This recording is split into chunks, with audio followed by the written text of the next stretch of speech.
말씀을 영화로 잠깐 보았습니다. 여러분들 보신 대로 예수 그리스도께서 병자에게 하는 말씀들을 기억을 하시기를 바랍니다. 너가 낫기를 원하느냐? 이렇게 물어보았습니다. 그랬더니 병자가 네, 낫기를 원합니다. I want to be healed. 이렇게 얘기를 합니다. 그런데요, 여러분, 그 이후의 사건들을 우리가 좀 눈여겨보아야 합니다.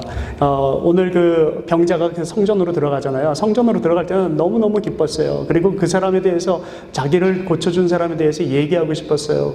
그리고선 성전 안에 들어갔는데, 들어갈 때는 매트를 가지고 갔는데, 예수님을 두 번째 만났을 때는 다 치워버리고, 분위기가 다른 것을 자기도 감지한 거죠. 첫 번째 그 감동, 그것은 어디 갔는지 예수님 만나자마자 예수님이 다시 물었죠. 다 나았구나 라고 말씀을 하셨을 때에 그 말씀은 성경에 없습니다. 근데 오늘 영화에서 각색이 된 것 같아요. 다시 만났을 때 예수님 얼굴 보는 표정과 그리고 대꾸도 없이 지나갑니다. 자, 거기가 오늘 우리에게 보여주는 시사하는 바가 있는 것입니다. 우리 오늘 이 본문 말씀이 위치해 있는 곳, 이 베데스다 연못은 이스라엘 그 성전 바로 가운데 양문이라고 하는 문들이 있는데 그 문 옆에 계단에 있는 연못입니다. 근데 그 연못은 유대인들이 그 예루살렘을 만들고 그 연못을 만들었을 때는 그곳에는 평화가 있어야 할 것입니다. 근데 그곳에 평화가 없었습니다. 그리고 그곳에 또 축복을 받아야 할 장소였습니다. 그러나 그곳에 축복이 없었습니다. 사람들마다 남들을 축복하기보다는 자기가 병을 낫고자 하는 그 욕심들이 많아서 그 병자를 거기까지 들어놓고 그 사람을 먼저 내주는 사람도 없더라 이것입니다. 또 그곳은 치유와 구원이 있어야 하는 땅입니다. salvation, 그 구원이 거기 있어야 하는데 치유도 그리고 구원도 없었습니다. 다만 무엇이 있었습니까? 치유와 구원을 빙자한 많은 상인들이 있었고 그리고 그것을 통하여서 비즈니스를 하였던 그 먼저 줄을 서서 돈을 받게 했던 유대인들의 그런 상습들, 그 못된 습관들, 거짓들 이런 것들이 있었습니다. 베데스다라고 하는 곳은 mercy라고 하는 뜻을 가지고 있었습니다. 그곳은 자비의 곳입니다 라는 뜻입니다. 그런데 그곳에 자비는 없었습니다. 사랑하는 성도 여러분, 오늘 이것이 무엇을 우리에게 말해주는 것입니까? 이것이 바로 우리 교회의 현실이라고 하는 것입니다. 성전에 들어왔을 때 사람들은 모두 다 자기 죄의 그 돗자리들을 들고 들어옵니다. 그런데 우리가 성전 생활을 하면서 우리가 이 영화를 보았듯이 그 안에서 돗자리도 다 치우고 그리고 내가 왜 여기 들어왔는지 그리고 내가 무엇 때문에 있는지도 다 잊어버렸습니다. 우리는 맨 먼저 우리 생각했던 것은 내 병이 치유되기를 원했었습니다. 간절하고 소망이 있었습니다.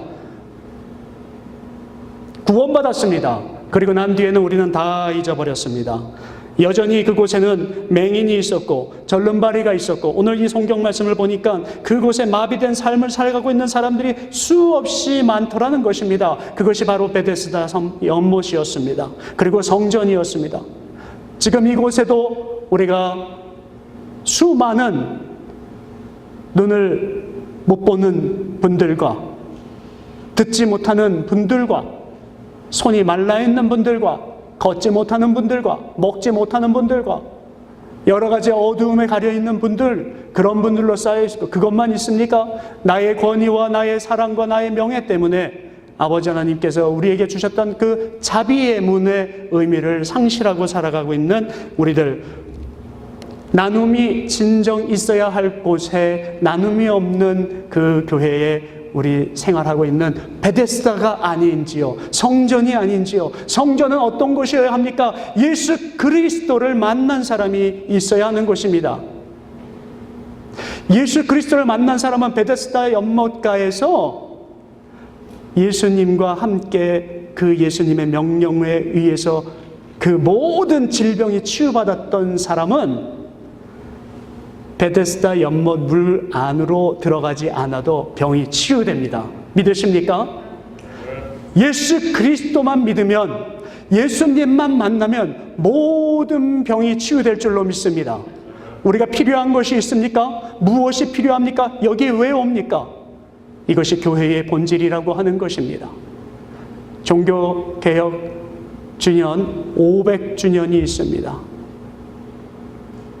그것이 작년서부터 올해까지 기념 사업을 많이 하고 있습니다. 우리는 종교개혁 500주년을 맞이하여서 교회의 본질을 많이 생각을 해보았는데 저는 지켜보고 있습니다. 얼마나 많은 교회들이 바뀌어가고 있는가? 교회의 본질이 무엇인지를 생각하고 있는가? 제가 늘 하는 고백이죠. 정말 최고는 뭐예요? 우리가 교회에서 예수 그리스도를 만나게 하는 목회를 하는 것이 최고의 목회지요. 사랑하는 성도 여러분, 교회의 본질이 지금 다시 회복되어지기를 원하는 소망 있는 교회가 되기를 주님의 이름으로 축복합니다. 여러분들의 가정도 예수님을 진정 만날 수 있는 가정들 되기를 주님의 이름으로 축복합니다. 그랬을 때 여러분들의 모든 걱정과 고민들이 사라질 것입니다. 우리가 교회에 나와서 나의 명예와 나의 고민들을 자랑하고, 그리고 나의 가진 것들을 자랑하고, 내가 원하는 것을 갖기 위해서 다른 사람들이 지금 아파하고 있고 다리 절고 있는 것을 보지 못하는 그런 유대인들과 같은 크리스찬들이 되지 않기를 소망합니다. 우리 주변에는 걸음 못 걷는 분들이 너무 많이 있습니다. 자기도 필요하기에, 갈급하기에 다른 사람들 도와줄 여력도 없겠지만, 또는 그것이 이미 구원받은 이후에도 다른 사람들, 저 사람은 다리만 절어. 저 사람은 왜 앞을 못 볼까? 이러고 있지는 않은지요. 교회는 그런 것이 아닙니다. 교회는 하나님이 몸으로 세워진 교회입니다.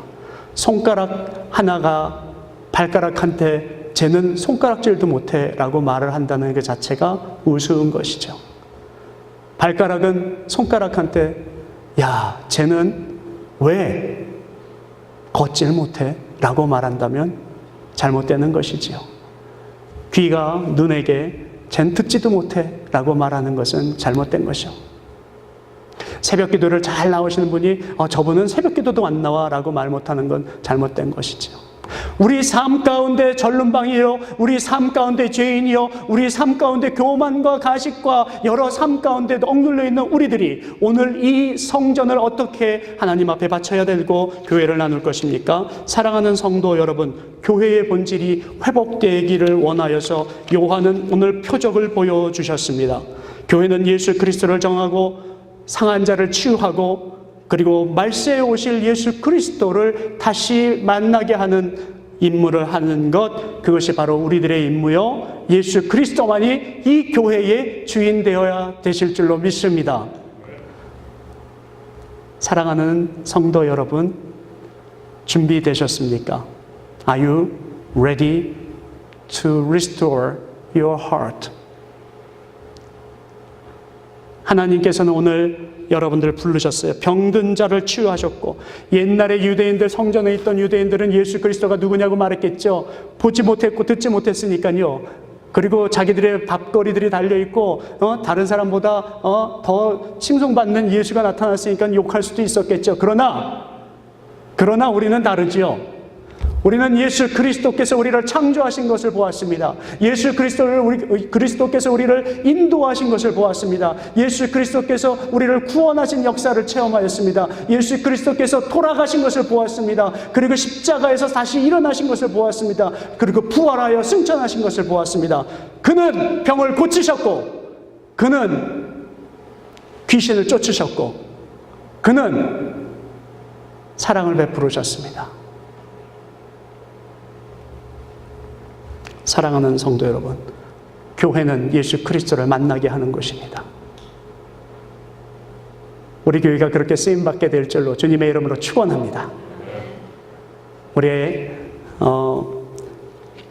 그 찬송가 한 장을 부르고, 그리고선 힘차게 오늘 메시지를 기억하면서 교회의 본질의 회복, 여러분들의 신앙의 본질의 회복을 기억하시고 일주일 동안 있다가 승리하시기 바랍니다.